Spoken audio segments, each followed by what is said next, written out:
తనే నేరం చేయలేదు. మరేం చేయడానికి తను ఇల్లంతా తిరిగింది గౌతమ్? వాటర్ కోసం అని చెప్పింది కదా. అది అబద్ధంరా. అయినా తీవ్రవాదులతో సంబంధం ఉన్నదానికి దొంగతనం ఏం కర్మ, హత్యలు కూడా చేస్తుంది.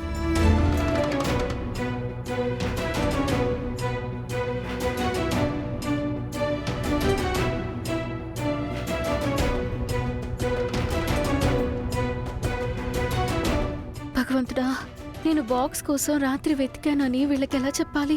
ఇప్పుడు అనవసరంగా నా మీద దొంగతనం నేరం మోపుతున్నారు.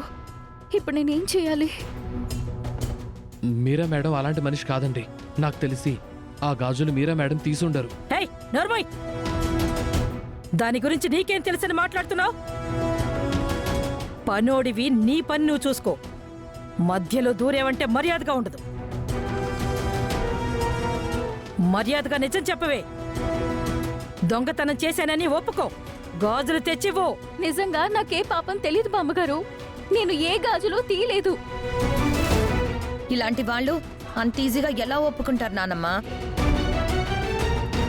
ఇలాంటి కరడుగట్టిన తీవ్రవాదులు పెద్ద పెద్ద పోలీసులనే ముప్పు తిప్పలు పెడతారు.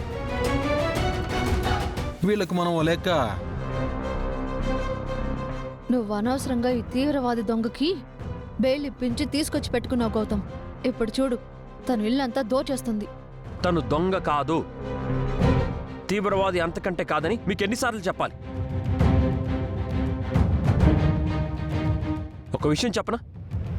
నిన్న నందు బావ శ్రావ్య మన ఇంటికి రావడానికి కారణం మీరా గారని తెలిసి తనకు అహల్య గాజులు ఇవ్వబోయాను. తను తీసుకోలేదు.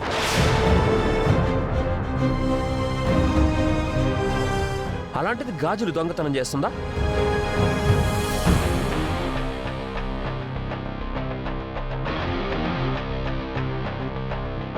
ఏంటి, నువ్వు తనకి గాజులు ఇవ్వబోయావా? అవునానమ్మా, తన వల్ల మనకి మంచి జరిగింది. శ్రావ్య నందుబావ మన ఇంటికి వచ్చారు. అందుకే చిన్న కానుకగా తనకి గాజులు ఇద్దామని చెప్పేసి అనుకున్నాను. కానీ తను తీసుకోలేదు నానమ్మా. ఇప్పుడు అర్థమైందిరా.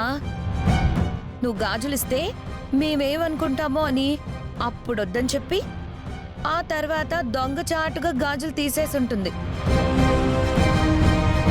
ఈ మీరా గుండెలు తీసిన బంటులా ఉంది బామ్మర్ది. నీకే వెన్నుపోటు పొడిచేలా ఉంది. నేను ఏ గాజులు తీయలేదండి. దయచేసి నన్ను నమ్మండి. నిన్నెందుకు నమ్మాలి చెప్పు? నిన్నెందుకు నమ్మాలి? నీ గురించి మాకేం తెలుసు? నువ్వు దొంగతనం చేయలేదంటే మేము నమ్మాలా? అసలు నువ్వు దొంగతనం చేయలేదని ప్రూఫ్ ఏంటి? అది అడగడానికి నువ్వెవరు అదితి? నీకేంటి సంబంధం? అలా అంటావేంట్రా? అదితి కూడా మనింటి మనిషి. వారం రోజుల్లో అహల్య రాకపోతే నువ్వు ఈ అదితినే పెళ్లి చేసుకోవాలి. అది గుర్తుపెట్టుకో. అనవసరంగా తప్పు చేసిందాన్ని సమర్థిస్తూ అదితిని తిట్టడం మంచిది కాదు చెప్తున్నా.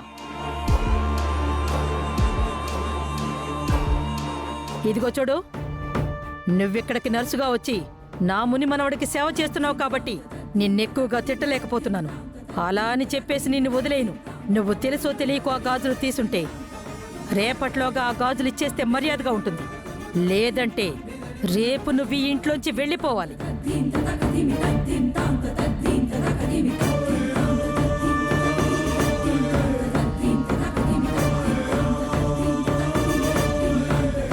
కరెక్ట్గా చెప్పావు నానమ్మా. తను గాజులైనా తిరిగి ఇవ్వాలి, లేదంటే ఇంట్లో నుంచి అయినా వెళ్ళిపోవాలి.